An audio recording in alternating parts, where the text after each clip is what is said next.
like to thank all of you for coming and to making such a nice house here. Especially as I hear that some of my competition on campus tonight is that guy from The Office. So I'd be there watching him. Actually, that's not true. But anyway, it really is a pleasure. And in particular, I love doing these kind of talks because, quite frankly, it just reminds me, quite frankly, that I shouldn't be here at all or anywhere doing what I'm doing, because statistically speaking, I actually grew up in the South Bronx, which was the time I was growing up from from birth, essentially.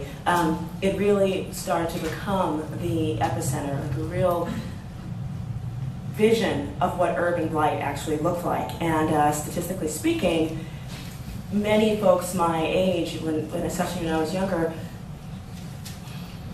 teenage pregnancy was epidemic. The stats and I think popular culture kind of created this vision that if you were from the South Bronx, then no matter what, you were probably going to end up being a pimp, a pusher, or a prostitute. And growing up feeling like that and knowing that that's what was being thought about you was a real kind of difficult place to be. But I do think that it's important for people to know that places themselves, what they really are places where people are on some level, and the story of the people is also the story of the place. And the way I like to tell the story of my community and what it stands, what it is, and the cautionary tale that it is, and also the hope that it can be, is I tell the story of my family itself. And this is my parents. Mom and Daddy moved into the South Bronx back in the late 1940s, and they were in pursuit of the great American dream, a part of the great migration that came from the American South in looking for a better life. And they moved to the South Bronx, a little place called Hunts Point, which was a white working class community at the time.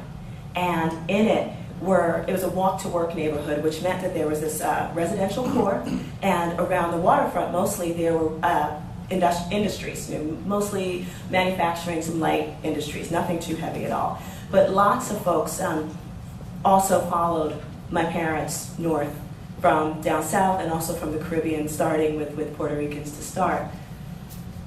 Then the real estate created this wonderful phenomenon called white flight. And I say created because it wasn't just that all whites were horrible and racist when they moved, and when black folks moved in, but there was a whole section of the real estate industry that would essentially go to white families, working class, and say, your property values are going to go down really, really low because these black folks are moving in.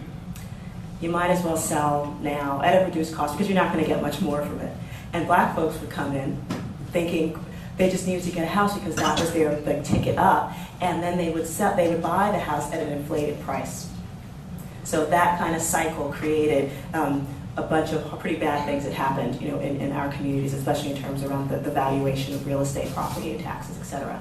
In addition to that, this was also around the time that in America, the car became king. We started planning our communities more for the way cars moved through them and for their ease of movement rather than the way people actually lived in communities. And the South Bronx had the not so nice distinction of being between two very wealthy counties, Westchester to the north and Manhattan to the south.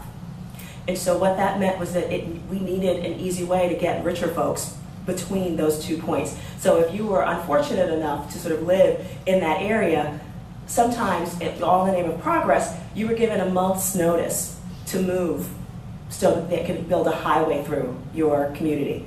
And I show this picture in particular because it's the Cross Bronx Expressway, one of the most controversial highways of that era. And between that and some of the other projects there, it displaced about 500,000 people, in the community way back when. And there was a really nice look at this because what you're looking at is actually a picture, it looks sort of like a gash because it was. That highway separated communities from itself. And it was a really difficult time in the history of our community and the city as well. Additionally, bank presidents were not all that comfortable, and their management teams weren't all that comfortable with the idea of like what was going to happen to their investments if they made them in such a volatile time. So they actually, there was a term that was created called redlining, where they would literally draw red lines around areas where they were not going to make any kind of investments. So the property that my parents so lovingly and willingly bought, back in the late 1940s, really wasn't worth the paper that it was printed on, around the time that I came into existence. And so this is me in an early networking opportunity started. I'm sure I was talking to Santa trying to negotiate some kind of deal between, chocolate production or whatever. I don't know. But anyway, the whole, this is what I grew up with. Real estate values are really, really low. No financial investment was being made in these communities. Landlords found it so much more profitable to torch their own buildings, to collect insurance money, because in many cases that was the only thing they were going to get out of their own investments. And this is the residue of that. And this is very much what my community looked like for most of my childhood. And they were also our playgrounds, because it was also around the same time where school budgets were being cut, playgrounds were gone. I mean, everything like, we used to have band in school. The equipment was just taken out. God knows where it was, but equipment just gone, no music programs, anything like that. And this was the history that I lived through as a kid. And I do remember early on, like sort of hearing comparisons of the South Bronx to Beirut, because we were in a war. There was a war going on there at the time. This wasn't our war, actually. And so I remember thinking, like, how bizarre was it that, we were being, compared with the war zone. But in many cases, it was a bit of a war zone. My brother served 2 separate tours in Vietnam, and only to come home that summer to be gunned down, in a drug war, not too far from our home. So all those things that you kind of saw, that history, the economic divestment in particular, kind of created the South Bronx of today, which would basically like set the stage for the environmental abuses to come. You had a community that was abandoned in so many ways that it was really easy, for these kind of facilities to kind of come in. And were they unnoticed? No. We were a very poor, politically vulnerable population. So all the kind of environmental burdens that you see up on this screen right now, this is what we were subjected to, starting in the 80s.